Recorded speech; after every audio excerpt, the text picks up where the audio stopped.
नमस्कार, आपण पाहत आहात पुणे लाईव्ह न्यूज. पाहुयात आज दिवसभरातील ठळक घडामोडी.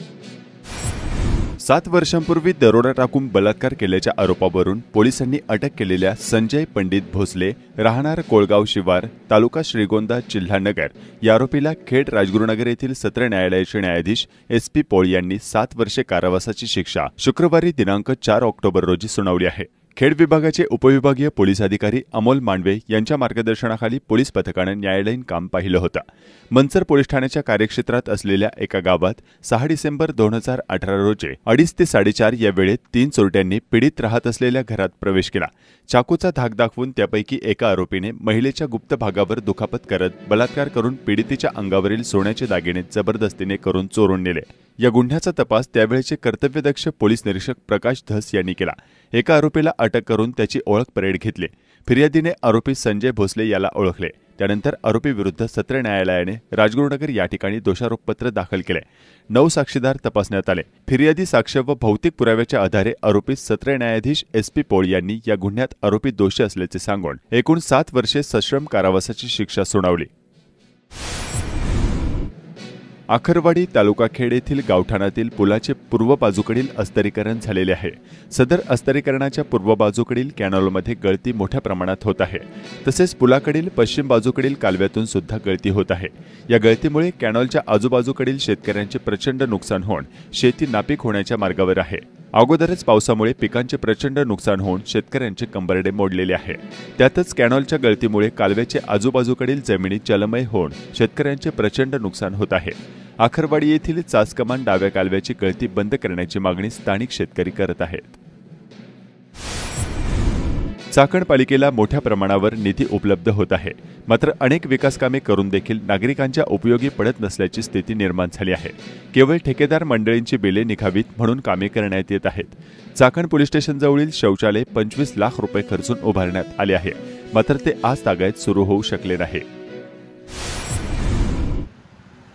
चाकण औद्योगिक भागातील वाहतूक कोंडी जैसे थे आहे.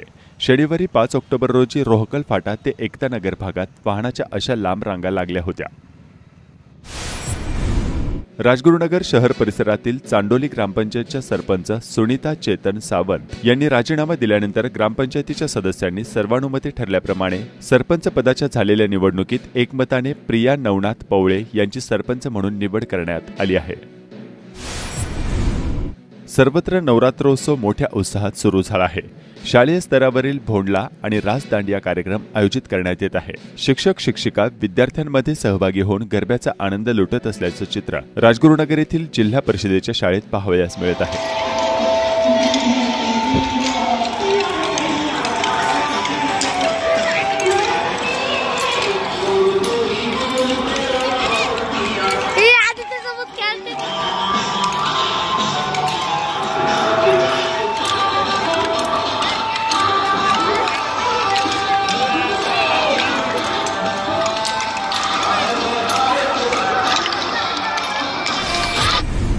खेड कृषी उत्पन्न बाजार समितीच्या सभापती उपसभापती पदाच्या निवडणुकीला पणन मंत्र्यांनी दिलेली स्थगिती उच्च न्यायालयाने उठवल्याने येत्या गुरुवारी 10 ऑक्टोबर रोजी होणाऱ्या निवडणुकीकडे तालुक्याचे लक्ष लागले आहे. वेगवेगळ्या राजकीय घटना घडल्यानंतर या बाजार समितीत राजकीय भूकंप होणार असल्याचे जवळपास निश्चित झालं आहे. कारण 11 विरुद्ध 7 अशा बहुमतात असलेला आमदार दिलीप मोहिते गट आता अल्पमतात आल्याचे नुकत्याच झालेल्या विरोधकांच्या पत्रकार परिषदेत स्पष्ट झाले आहे. सध्या आमदार समर्थकांकडे 8 आणि विरोधकांकडे 10 असे बलाबल असल्याची चर्चा आहे. बाजार समितीच्या सभापती उपसभापती या दोन्ही पदांच्या निवडीकरता येते गुरुवारी 10 ऑक्टोबर 2024 रोजी सकाळी 11 वाजता खेड कृषी उत्पन्न बाजार समितीच्या राजगुरुनगर येथील प्रशासकीय इमारतीच्या सभागृहात सभा आयोजित करण्यात आली आहे. बाजार समितीवर आपली सत्ता राहणार असल्याचा दावा पुणे लाईव्ह सोबत बोलताना आमदार मोहिते यांनी केला होता. त्यामुळे ते आणखी काही खेळी करणार का याकडे सर्वांचे लक्ष लागले आहे. बाजार समितीचे सभापती कैलास लिंभोरे यांच्या अडचणीत वाढ होणार असल्याची जोरदार चर्चा सध्या तालुक्यातील राजकारणात सुरू आहे. ही अडचण उच्च न्यायालयाने त्यांना दिनांक 7 ऑक्टोबर 2024 पर्यंत शपथपत्र दाखल करण्यास लावल्याने त्यात उच्च न्यायालयाने निवडणुकीस स्थगिती न दिल्याने त्यांनी मंत्री यांच्याकडे अपील दाखल केले का? त्यांनी उच्च न्यायालयाचा आदेश मंत्री पणन यांना अवगत करून दिला का? त्यांनी 24 सप्टेंबर 2024 रोजी मंत्री यांच्याकडे अर्ज दाखल केला की 27 सप्टेंबर 2024 रोजी उच्च न्यायालयाने स्थगिती देण्यास नकार दिल्यावर याबाबत न्यायालयास हे सर्व जाणून घ्यायचे आहे. लिंबोरे हे न्यायालयाशी सुरुवातीपासून प्रामाणिक नसल्याचे ताशेरे उच्च न्यायालयाने ओढले असून आता बाजार समितीच्या निवडणुकीची तारीख 10 ऑक्टोबर 2024 निश्चित झाली आहे। आता 11 ऑक्टोबर 2024 रोजी निवडणूक निकालासह कैलास लिंबोरे यांनी दाखल केलेली याचिका यावर उच्च न्यायालय पुढील आदेश देणार आहे। यामुळे दोषी आढळल्यास सभापती लिंबोरे व त्यांचे साथीदार यांच्यावर कारवाई न्यायालय करणार असून त्यासाठी विरोधी गटाचे विधितज्ञ आग्रही भूमिका न्यायालयात घेणार असल्याचे संकेत मिळत आहेत। लोकसेवकांच्या भ्रष्टाचार विषयक तक्रारी नागरिकांना लाचलुचपत प्रतिबंधक विभागाकडे सादर करता याव्यात, याकरिता तालुक्यांच्या शासकीय विश्रामगृहस्थळी सकाळी 11 ते सायंकाळी 5 दरम्यान विभागाचे अधिकारी उपस्थित राहणार आहेत, अशी माहिती सहाय्यक आयुक्त दयानंद गावडे यांनी दिली आहे। खेड राजगुरुनगर येथे 11 ऑक्टोबर रोजी विभागाचे अधिकारी उपस्थित राहणार आहेत। या वेळापत्रकानुसार उपस्थित राहून नागरिक त्यांच्याकडील माहिती तक्रारी सादर करू शकतात, असे लाचलुचपत विभागाच्या पुणे परिक्षेत्राचे पोलीस अधीक्षक श्री सरदेश पांडे यांनी कळवले आहे। प्रसिद्ध कीर्तनकार चैतन्य महाराज वाडेकर यांनी पत्रकार परिषद घेऊन आपल्यावरील आरोपांचे खंडन केले आहे। भांबोली गाव, तालुका खेड, जिल्हा पुणे येथे वडिलोपार्जित जागेतील काही हिस्सा बांधकाम व्यावसायिकाला काहींनी विकलाय, परंतु त्याने अनधिकृतपणे आमच्या जागेत यंत्रणेला हाताशी धरून चुकीच्या मोजणीद्वारे बेकायदेशीरपणे ताबा टाकून ते बांधकाम केले। ते बांधकाम पाडण्याचे आदेश भूमी अभिलेख विभाग व न्यायालयाने दिले असतानाही ते न पाडता उलट आमच्या कुटुंबियांवर बिल्डरने दडपशाही केली। आमच्या जागेतील त्यांचे अतिक्रमण काढले असताना आमच्यावर पोलिसांकडून गुन्हा दाखल करण्यात आला। मी प्रसिद्ध कीर्तनकार असल्याने मला बदनाम करण्याचा हा संबंधित बिल्डरचा कट असल्याचा आरोप प्रसिद्ध कीर्तनकार चैतन्य महाराज वाडेकर यांनी पत्रकार परिषदेत केलाय। श्री क्षेत्र अंबिका देवस्थान हे प्रति तुळजापूर म्हणून प्रसिद्ध आहे। हे देवस्थान खेड तालुक्यातील पूर्व भागात शेवटच्या टोकाला साबळेवाडी गावातील उंच डोंगरावर असून भाविकांच्या नवसाला पावणारी देवी म्हणून प्रसिद्ध आहे। घटस्थापनेच्या दिवशी देवीला अभिषेक पूजा करून घटस्थापना करण्यात आली। नवरात्री उत्सवानिमित्त 3 दिवस बैलगाडा शर्यती, दररोज देवीची गाणी, भजन, दुर्गा दौड, 7व्या माळेला होम हवनचा कार्यक्रम व विजयादशमीला देवीची पालखी मिरवणूक, सिलांगणाचे कार्यक्रम होणार आहेत। दररोज दिवसभर भाविकांच्या सहकार्यातून फराळ वाटप करण्यात येत असल्याचे साबळेवाडी येथील अंबिका देवस्थान ट्रस्टचे अध्यक्ष हरिभक्त पारायण हिरामन काटकर यांनी सांगितले। खेड कृषी उत्पन्न बाजार समितीच्या चाकण येथील महात्मा फुले मार्केटमध्ये शनिवारी 5 ऑक्टोबर 2024 रोजी नवीन गावरान बटाट्याची मोठ्या प्रमाणावर आवक झाली। या बटाट्याला देशभरातून मोठी मागणी असते। खेड तालुक्यात उत्पादन होणाऱ्या या बटाट्याला उत्तर प्रदेशमधून मोठी मागणी असून नवरात्र सणात उपवासाला याच बटाट्याला मोठी पसंती असल्याने चाकणमधून ट्रक भरून हे बटाटे उत्तर प्रदेशात जात आहे। या बटाट्याची 2000 पिशवी आवक होऊन 2000 ते 3000 रुपये प्रति क्विंटलला दर मिळतो आहे।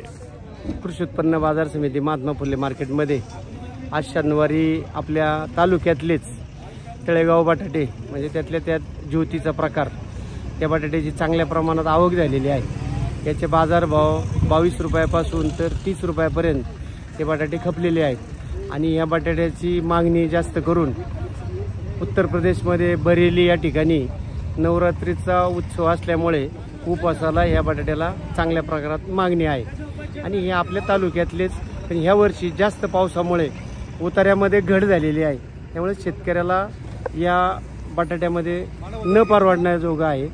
आणि ह्या वर्षी सुद्धा नवीन बटाट्याची लागवड करायची तर बटाट्याच्या बियाण्याचे भाव सुद्धा 3000 पासून तर 5000 पर्यंत आहे, त्यामुळे शेतकरी हा अडचणीत आलेला आहे। या लावलेल्या मालाला सुद्धा उत्पादन न निघाल्यामुळे तो अडचणीत आलाय, मुद्दल सुद्धा परवडत नाहीये आणि नवीन लावण्यासाठी बियाण्याचे भाव सुद्धा खूप प्रमाणात मोठ्या प्रमाणात महाग आहे। याचे साधारण ते 22 रुपयापासून तर 30 रुपयापर्यंत या तळेगाव बटाट्याचे बाजारभाव आज या ठिकाणी निघाले। किरकोळ बाजारात 40 रुपये 45 रुपये विकले जातात। प्रकारचा हा नवीन पदार्थ आणि टेस्ट म्हणजे चव आणि एक उपवासाचं एक प्रतीक म्हणून त्याला जिल्हा क्रीडा परिषद, पुणे जिल्हा क्रीडा कार्यालय पुणे यांच्या माध्यमातून चाकण येथील एका खासगी प्रशालेत जिल्हास्तरीय शालेय बुद्धिबळ स्पर्धा आयोजित करण्यात आली होती। या स्पर्धेचे उद्घाटन चाकणचे माजी उपनगराध्यक्ष राजेंद्र गोरे यांच्या हस्ते करण्यात आले। या स्पर्धेत पुणे जिल्ह्यातील 550 विद्यार्थ्यांनी भाग घेतला। या उत्सवामध्ये आपण देवीची उपासना करतो आणि बुद्धीची देवता आपण सरस्वती असं मानतो आणि या सरस्वती देवतेच्या या बुद्धिबळाच्या खेळासाठी जो काही या विद्यार्थ्यांचा या निमित्ताने कस लागणार आहे, हा फक्त खेळ बुद्धिबळ हा खेळ नसून ह्या बुद्धिबळाच्या माध्यमातून भविष्यामध्ये ज्या काही आपल्या समाजासाठी आपल्या देशासाठी नवीन नवीन शोध लागतात, नवीन नवीन संकल्पना साकार होतात, नवीन नवीन उद्योग उभे राहतात, याचा जी काही जननी आहे, याचं जे प्रमुख मूळ आहे हे या सगळ्या मुलांच्या बुद्धिमत्तेमध्ये आणि या जोरावरतीच आपण समाजाची आपल्या देशाची प्रगती करू शकतो. खेड कृषी उत्पन्न बाजार समितीच्या चाकण येथील महात्मा फुले मार्केटमध्ये शनिवारी 5 ऑक्टोबर 2024 रोजी नवीन कांद्याची आवक सुरू झालेली आहे. कांद्याची एकूण 3000 पिशवी आवक होऊन 2000 ते 5000 रुपये एवढा कांद्याला भाव मिळाला आहे.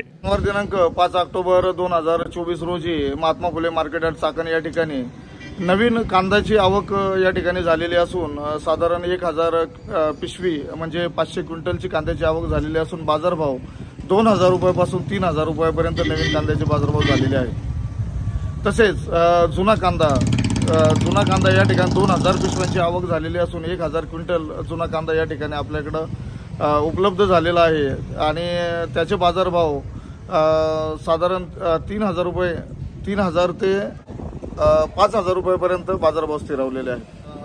महात्मा फुले मार्केट यार्ड चाकण या ठिकाणी बटाट्याचं गुजरात, इंदोर आणि आग्रा बटाट्याची चांगल्या प्रकारची आवक झालेली असून बाजारभाव 2500 रुपयापासून तर 3000 रुपयापर्यंत 3300 रुपयापर्यंत बाजार इंदोर बटाट्याला मिळालेले आहेत. त्याचप्रमाणे गावरान बटाट्याची आवक झालेली असून साधारण 2000 पिशवी 1000 क्विंटल गावरान बटाट्याची आवक आपल्याकडे झालेली आहे आणि त्याचे बाजारभाव 2000 रुपयापासून तर 3100 रुपयापर्यंत झालेले आहेत. चाकण मार्केटमध्ये भाजीपाल्याच्या दरात मोठी घसरण झाली आहे. विक्री न झालेला भाजीपाला अनेक शेतकरी जागेवर सोडून जात असल्याचं चित्र पाहावयास मिळत आहे.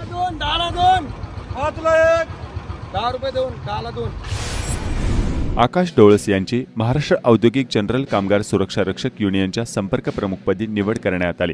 नुकतेच त्यांना नियुक्तीचे पत्र देण्यात आले. त्यांच्या निवडीचे सर्व स्तरातून स्वागत होत आहे. नमस्कार, आपण पाहत आहात पुणे लाईव्ह न्यूज.